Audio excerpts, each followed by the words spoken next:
How's it going, everyone? This is the Bond Network here, and I have a special video that I've actually been meaning to make for a while.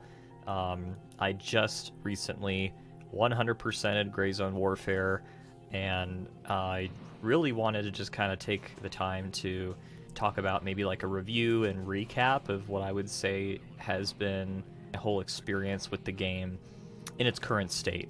I do know as of today they just created their patch 1, their first big patch of a bunch of fixes. That's awesome. Wonderful that they are already getting on top of a lot of changes and fixes. So hopefully some of the things that I'm going to talk about when it comes to my points in this review, hopefully they're already talked about and they've already been solved, and that's great. So without further ado, let's just kind of get on into it. We're going to talk about the good and the bad of what I feel was the beginning and the end through this game. But actually, before I do that, I do want to kind of talk about what my experience has been and maybe who I think this game might be for. Since I see other reviews of people saying, well, if you are a Escape from Tarkov player, and I'm going to be talking a lot about Tarkov a lot this review. I feel like you just can't really not talk about Tarkov and compare this game. It's just Tarkov pioneered the escape genre, or the extraction shooter genre, at least to the hardcore state that we know it today. Some could argue the Division mode originally did that, but the extraction genre that we know of today, Tarkov just pioneered, so we can't really not compare features between that game with this one. So I'm going to be doing that a lot. So when it comes down to that, I used to be a big Tarkov player, and I have a little bit of experience under my belt to say that if you are coming from Tarkov, you are instantly going to love this game. You're going to love everything about it, right down to its weapon system and how in-depth and integrated it is, down to just how the movement and the health system is. You are going to feel right at home this game if you are from Tarkov. So if that already hooks you in, then my answer to you would obviously be this is for you and you should buy it. However, if you are someone who has been accustomed to Tarkov for so long, and you can look back on comparing Tarkov from where it came from, you know Tarkov did not have a lot when it started, unlike it does now. This game is very similar to that of you are starting over in a game that really is in a bare bones state, and over time it's going to get into that point where it'll feel a lot more complete. As you know, it's an early access game. It's a game that isn't completely ready for release, so those that choose to buy it right now, the devs have said it's about 30% done. So if you are fine with that as well, then for sure I would get started and I would get playing. It is just, the game is great, and I want to emphasize that before I even start talking about the issues and what I feel this game needs a lot of work in the long run. But the topics I'm going to be talking about, I'm going to be very critical, because I do know that the community managers and the developers are looking and they are reading everything that people are saying online, through Reddit, through YouTube, and I just want to be as open as I can. Hopefully, being someone that finished the game, I might be able to have a little bit of say what I think the game needs. So yeah, I'm going to be talking a lot, so hopefully this video is not going to be too long. I actually had to remake this like 5 times, as I didn't want to get it to 50 minutes, but, you know, just sit back, relax, and, you know, if you haven't bought the game before and you are trying to find reviews and videos out there to listen to before you buy it, maybe this will help. Or if you're already a long-term player right now that is starting and you're just liking to hear about what people have experienced to get to the end, then this will be also a cool video to listen to. So anyway, first topic we're going to talk about is the glitches, bugs, and performance issues. Now, I am going to mention that my system is higher end. This game obviously is running on the Unreal Engine 5. It's a very advanced game engine, very graphically impressive, very technically impressive even. I personally, when it comes to talking about performance-related graphical issues, I have never had any. Even when I get engagements from both modes, PvP and PvE, I will say when it comes more to the technical performance issues, that is more what I wanted to talk about, because it is catered toward people with higher end systems. It is, which I do hope in the future they can implement something in terms of making the graphical quality lower, or at least optimizing it so that people with more minimal or generic computer systems can play. I think that would be great to just try to get as many people access to this game, because I know there's a few friends of mine that can't play it because their computers are too old, and then there are some that, you know, they're just at the right mark of being able to run the game. So that is one thing that I hope they can have in the future. But technical issues, that's something that I've experienced more than anything when it comes down to the tasks not being able to be redeemed or completed. Sometimes you have to just log out, or even in some extreme cases, I've had to restart the game in order to redeem a quest that I clearly have the quest item for, or I've eliminated all the AI in the area for. That is something that I've had more experiences with than anything. And I'd say that happens every 5 quests done.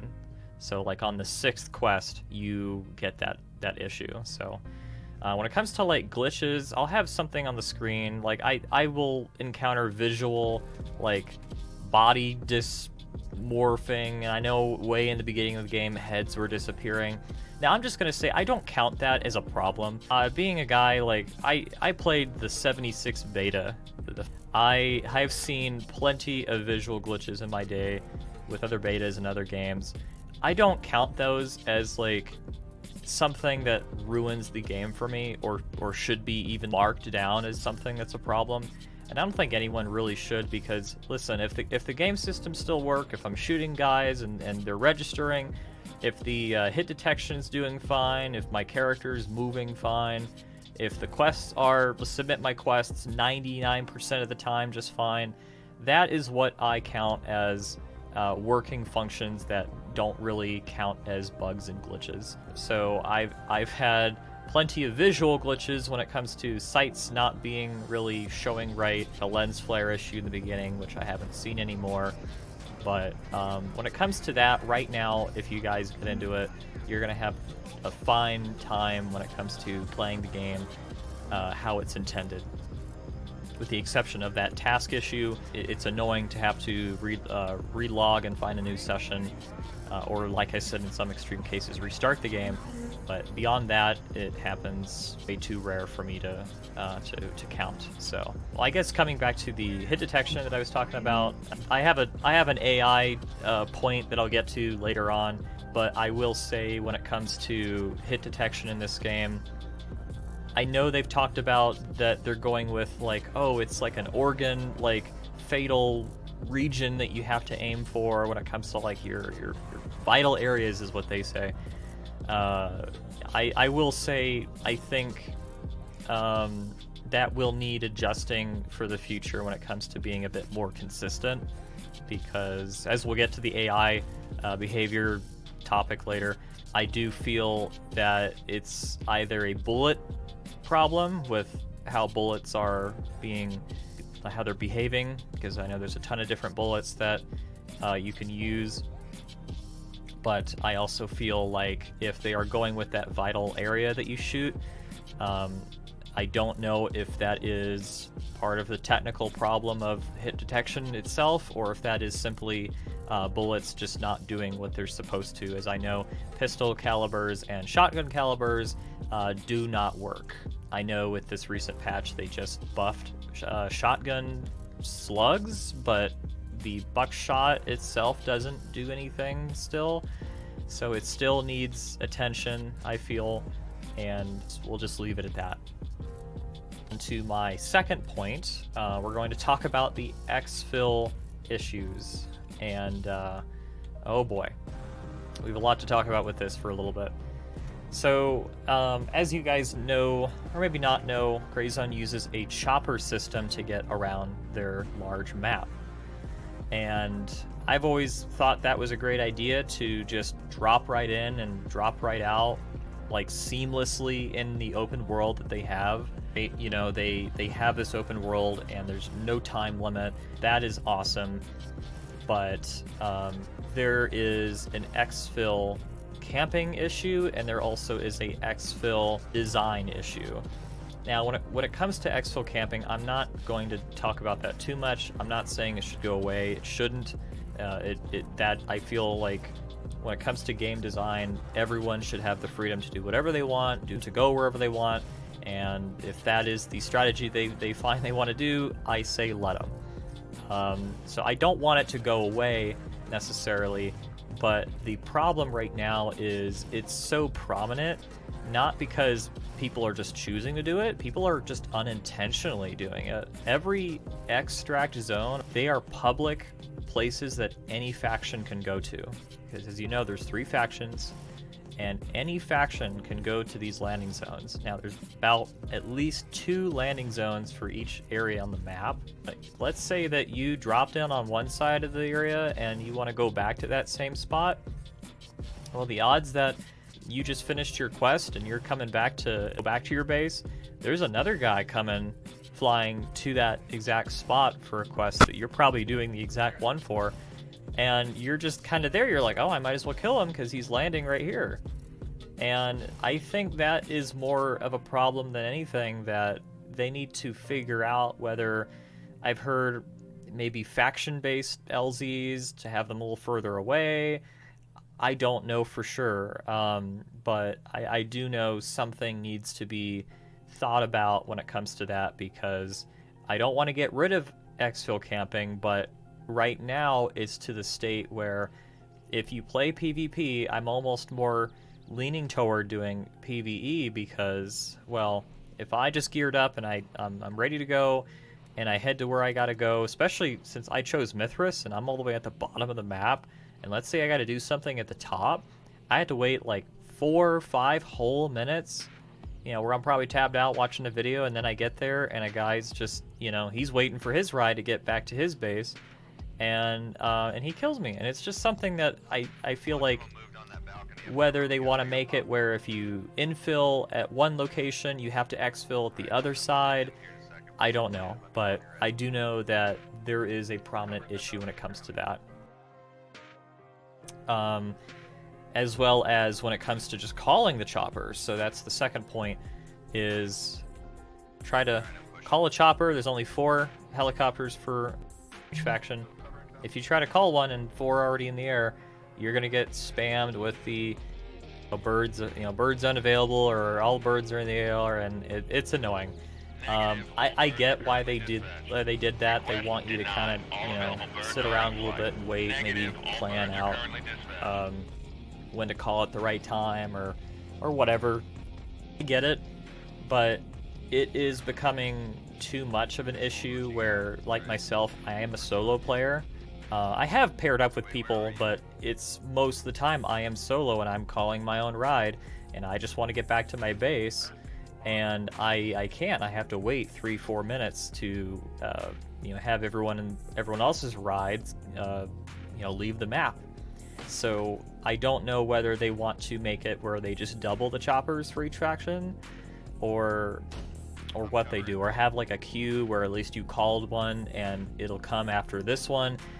Just something so that it'll be more consistent, so you're not waiting, and let's say you get distracted and then you were trying to wait, and then, oh shoot, someone else called it, you missed it, now you gotta wait for that chopper to leave.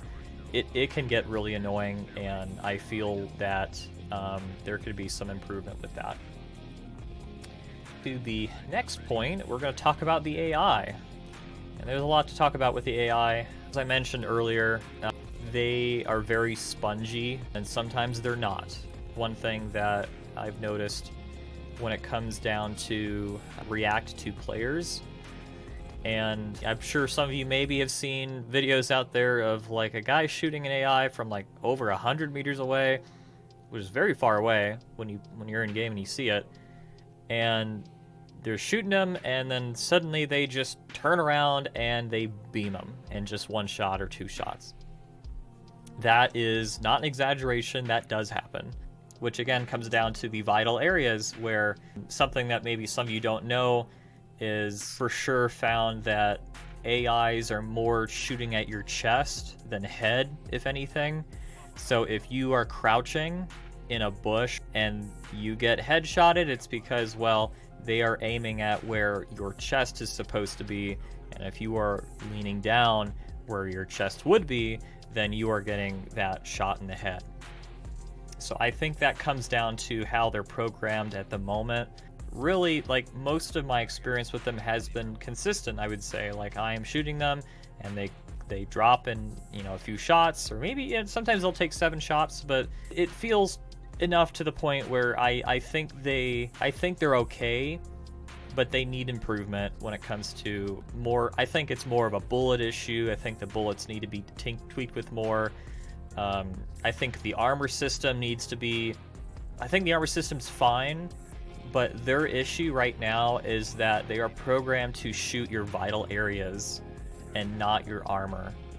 And the chance that they shoot your armor, which they do, like they do shoot your armor, and you're like, oh sweet, you know, I can't believe that saved me. But they need to have a higher chance to shoot your armor than it is your vital areas, because right now I feel that doesn't matter how far away you are, doesn't matter where you're positioned, whether it's behind a bush, out of their line of sight, behind a wall, they are shooting you because they know where you are. They always know where you are. They have the if you shoot, they will assault you, and it's very impressive. But it is to the point where they're always shooting the same spots on you, dying more than you're able to kill them, which I think is their problem right now. So I think more of a solution is to have them shoot the areas where obviously you're protecting yourself, so that you can have a fighting chance against, you know, even the grunts, like the grunt AI that are using the generic AKs. They are guaranteed to shoot the same places on your body, which creates more of a chance where, yes, you are dying more often than not by the AI, because unfortunately they are just designed to shoot where they're supposed to. So anyway, we'll move on from that. Something that, oh boy, I'm probably also going to get into a big talk with is we got to talk about the tasks and the questing. I feel this needs a huge rework, the questing system. It needs a bottom to top, top to bottom overhaul. And on my final point, I'll also connect this to it, but I do not mean to exaggerate when I say that 90%, I'm not trying to make a fun way of words, not trying to make a play mouth of it, 90% of the quests in this game is a fetch quest of some kind. You are told to go to a location, grab an item, return to your base, submit that quest item, and they tell you to go right back to that same location. Maybe it's a house right next to where you just did. The quests themselves are absolutely exhausting. The majority of quests are more or less fetch quests. You have to go into town, find something, and then bring it back. This isn't inherently bad, but when you have to go to the same locations over and over again, it just wears on the players. There is very little differentiation between the actual quest gameplay loop. You go on a little bird, you take off at an LZ, you fight through the city, you get the item, you come back, and after that the vendor says, great, now do it again, only this time go to the building right next to it. Like Boydot said, that pretty much sums up how the questing is, and I really wanted him to be wrong when I originally saw his video, but after 100%ing this game, that is the experience. I'm gonna say right now, I can predict this. That is not gonna be a sustainable gameplay design for the long term of this game's future. Yes, there is the occasional clear 30 AI of the area, or destroy the boss of the area, or go to 3 places and drop items off or something. Like I said, that is 2%, 5% of the quests really in this game. 90% of them are, you go to this area, you pick it up, you go back to your base, you fly all the way back to where you just were, and you fly all the way back, and that is something that they need a total rework when it comes to how the quests are being done.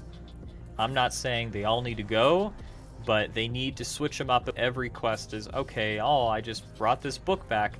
I bet I'm going to go bring another book or like another item of some kind. And that it's very predictable, and I feel there could be a bit more creativity with how their quests are done. And again, comparing to Tarkov, you had the gunsmithing quests, and you have this very intricate weapon system, just like Tarkov in Gray Zone. Like, why not have a gunsmith quest where you know, they want you to go find a weapon? Maybe they can introduce a found in raid concept and go find it, go find the parts for it, build it, bring it back to base to the guy that you got to submit it to. They can do that, and I think that would be great for variety. I feel like they absolutely can do that. Heck, even have it where you can make the complicated quests like that. You know, you got to have a broken arm and shoot a guy like 8 times, or you gotta be proned and lean right to get a guy. Like, do something that just spices it up a little bit, because we don't even have any PvP related quests to do, which is one concern that I would share prior to the video for those that expect to have a bit more PvP. So that is unfortunate, and having that would add more to the experience of what the game already is giving. At this current state, it's not sustainable for the long-term enjoyment factor. Can see a lot of people, even there was a friend of mine who got very bored in just the starting town with how those quests were done. And if he was bored in the starting town, and if I told him, well, that's exactly the same in every other place on the map, I don't know if many people would be sticking around for that. So anyway, on to my next point is talk about the open world and how empty it is in reality compared to, I think, everyone doesn't really know for sure about. So what I love about the game, it is a seamless session experience. No loading screens. You get on a chopper, the chopper takes you where you want to go, and in theory, like, you can just run back to your base. Like I talked about the exfil issue. Like, let's say you really don't want to risk getting camped, you can make the hike back to your base and be like, well, all right, I really want this quest item, I really want all this gear, I don't want to risk it, I'm gonna haul it right back to base, and maybe I'll hit some houses here and there for some water to get there, right? But beyond that, there really is nothing worth taking the time to make that trip out of your base instead of taking the chopper, because I would love them to have more emphasis on players to maybe take the long walk and not just take the quick chopper drive. If there was more things to see and more things to do in the world. A big thing that there is lacking is loot. There is no loot on the map besides, well, there's no loot besides the food and water that you could find in each house. There is a food and water system, even though it won't kill you if you are dehydrated or starving. It won't kill you, but you're going to have those visual effects, and I feel like they will change that eventually. But again, if there's no consequence to eating and drinking beyond that visual effect, then what's the point, really? So I really would like a loot update or a loot overhaul of some kind. I mean, just anything. Like, have it where, you know, put hitboxes on the computers, put hitboxes on all these random crates, or the clothing basket that you drop stuff off in the beginning of the game. Like, have something where you open it up and you find a hat, or, you know, a walkie-talkie, or a smartphone, or, you know, screwdriver. Just like, it could be junk, just anything that could have an additional sense of value to sell on your way back to the base. And you know what, this comes into another issue, is the economy of this game. There is no sense of value. I tell everyone, when you play the game, don't worry about money. You are going to make your money back every raid, every session that you do, every quest that you do. You're going to get plenty of money to buy whatever you need. You have no worry of money in this game. It's unfortunate. I do hope they can make the economy valuable in some kind, because as you know, with Tarkov, They have the found and raid system. They have the flea market or the global market for players to bid items on. They have the traders to have a large variety of items that they can buy and sell. They have barter trades, and that exists because they want you to go out and loot items and loot containers to find something so that, well, I want to save money, so why don't I trade this coffee cup and a screwdriver to buy this, 60 round magazine for my gun, because I don't have the traders at the level that I can be at to just buy all the 60 round mags. So by having this additional loot system, it'll create more time for players to spend in the world, more time for them to be adjusted and commit, to just not have to just go back and forth all the time, because there really is no point. So, so like I said, open world, I feel like they will fill it up more in the future. I mean, they have the world building tools. They can mesh around the area, put some houses, put a new town. Ground Zero, I'm confident, isn't going to be just some giant mountain that is inaccessible forever. They're gonna terraform it and make it flat, and maybe have a giant hole in the center, and maybe it's an underground thing and you can go over and under. I think it'll be great, but it's going to take time, because right now they need to figure out what they're going to do with everything else that doesn't exist yet. So, all right, we're going to finally talk about, since we're on loot, we're going to finally talk about the end game, basically what you get out of playing the entirety of the game, 100%, the final quest reward. Now, the equivalent of this is the Kappa case in Tarkov, and everyone loves the Kappa case. The Kappa case is iconic because for a few reasons. It is something that only those who have grinded the game, like hundreds of quests, they have done all the work, done all the everything that they've possibly done, and there's a lot of hard quests in Tarkov. Like, you have done all of that to get this one reward that is a new secure container. It's the biggest container ever. You could put all sorts of stuff in it. It's going to make your game so much more comfortable. It's not really an advantage. It'll make it more comfortable for you to play the game now. Well, the equivalent of this game, they do have their own Kappa case, but if you buy the supporter edition of the game, the $100 version right now, I started with the $30, you get the 4-slot container, and after a couple days worth, I did upgrade to the supporter. If you decide to upgrade to the supporter, you will get the 9-slot RIS case. I don't remember what it's called, but you will get the 9-slot secure container. As of this state right now of the game, the Kappa equivalent case is the supporter edition case that you can buy right now, and you can get right now for your game. That has to change ASAP. I mean, I don't know what you want to say or what you care about. That needs to change, like, soon. If you want to have a boring quest system, fine. If you want to have a generic open world with not little to find or do, fine. If you want to have the AI be a little bit spongy, overly accurate to your vital areas while you are struggling with ammo that isn't, tinkered with right now, fine. Have the ultimate reward for all that time you spend be worth it. Because at this very state, I can't really recommend people to finish the game right now. Because if you do, you will be very disappointed if you decided to, and not even if you decided to upgrade to supporter, you will just get what everyone else has. I feel like, I don't know why they didn't think about that beforehand making the game, or releasing it at least with early access. Is like, okay, if everyone's going to take all this time, there's like 150 quests in this game. If they're going to take the time to finish it, have the ultimate reward be like something you can't just buy right now.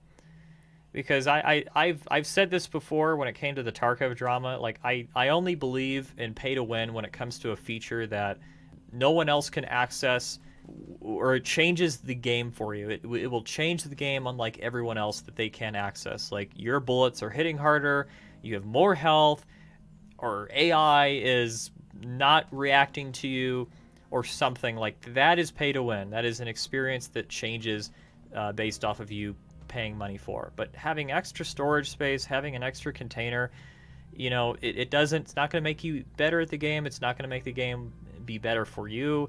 It's going to make it more comfortable for you, but it's going to be the same. You're playing the same game as everyone else. The reason why everyone who grinds Tarkov for that Kappa case is because no matter how much money you would want to spend, you can't buy it. You have to earn it. So right now, that was my little rant on it, but at this very state, they need to majorly change how the end game reward is right now. And I would even argue for certain quests. Certain quests are just, I'll go with this with my special mentions later on, but you know, there's not a lot of weapons. Most of the weapons you're gonna get for rewards are gonna be the same thing. It's gonna be the same vest. It's like I've said with the loot, they need a new loot overhaul with what you can get. If they're not gonna do that right now, at least have the ultimate thing that you grind for be something no one else can get. No one else can just buy. You have to do all the work to get it. But if you decide to buy that supporter edition, or even if you are just a standard edition and you don't really want to spend that much money on a game, I can't recommend finishing the game. I would get to the point where you've done plenty of quests in each area of the map and you are ready to kind of just settle down and maybe just help your friends out or just get into PvP, whatever you want to do. That's what I would see for this game. Finally, I have just my last smaller mentions before I go into my closing argument with the game. I have a small arsenal of weapons to play with right now. There is literally 8 weapons in the game. I easily could probably name each one of them, but that's gonna just make the video go longer. I would love to see more weapon variety in the game. I think this game has great potential to just go all out, you know, just put everything they could possibly think of in this open world. Same with the gear. There comes a point in time when you have leveled all the vendors that you can just buy. Like I've said, when it comes to money not being very valuable, you can just buy what you need. And some items are excluded from that. You can only find that out in the world, and that's great. I'd love to see more of both that and variety to buy, but it really comes down to, because money is the only currency, there's no barter trades, there's no other items of value to find. Everything is very dull when it comes to what basic rewards are. I would say not in the beginning of the game, but this is more toward the end. So, and honestly, that is pretty much it that I have to share with my experiences with this game. As I've said, I've racked up about 260, maybe 270 hours or more with the game. A lot that I've had to say has been very critical and very honest, and like I've said in the beginning, I don't mean to pry at this game so much because I am absolutely loving it. I'm in it for the long run. I do plan to make more videos when it comes to what I hope to see implemented in the future. So if you are interested, feel free to stick around for that. When it comes to my closing argument, the only thing I really have to say is what I hope to be changed in the future, because if I don't really speak up on it, I don't see it really talked about that often either. So it's controversial, but I think the secure container system needs to be given a lot of attention on what they want to do with it. Because as it currently stands, I've talked a lot about the quests, I've talked a lot about how the LZ system works and how open and empty the world is. I have found, not just me, but other people as well, end up abusing what the secure container is supposed to be for. Comparing quests from Tarkov, when you obtain a quest item in Tarkov, it's not a physical item that you take into your inventory. It goes into an invisible inventory that only lets you leave with it if you survive the raid. In Gray Zone, they have taken the creative liberty of saying, well, no, it's a physical item. You need to hold on to it and then get back to your base to submit the quest. Well, as I've said before with the supporter edition issues, you get the biggest case possible if you buy the game in that edition right now, meaning if you wanted to, you can put actually any type of quest item can fit in the supporter edition case. And what people end up doing, and I myself ended up doing, is you look at your options. You say, well, I could stick around and wait for a long time to get a ride back at base, or I can just commit suicide and go right back to base and do it over again, and I'm only having to do one ride at a time, so I don't have to waste time finishing through the game. It's like I've said, this has been something that I do think it needs to be addressed in some way, whether controversially, in my opinion, I think it should just go. I feel like the secure container system is more of a Tarkov thing, and they should keep that a feature, and this game should figure out some other form of insurance when it comes to gear loss after death. That's just me, though. If they want to keep the secure container, they obviously need a better one when it comes to finishing the game, and they also need to have it where I think quest items should not be a physical item, or if they're adamant to make them a physical item, they've already modeled them, they're already in the game, have it be you can't put it inside your container, you have to put it in your backpack, you have to utilize the backpacks, you physically carry it back to base. It cannot just be thrown into your thing and then you die, and then you can just go through these quests in a quick matter. So yeah. But beyond that, that's my closing argument for the game. I absolutely would recommend this game. I plan to stream more of it on my Twitch at Twitch Spawn Network. If you guys are interested, I am very chill. I love to pair up with everyone. I have just about every key in the game. If you're interested, it is in the description. But at this very moment, I just want to be informative and just get everything out as possible as I can. I plan to make more general guides and tips in the future. But until then, thank you guys so much for watching, and until next time, take care.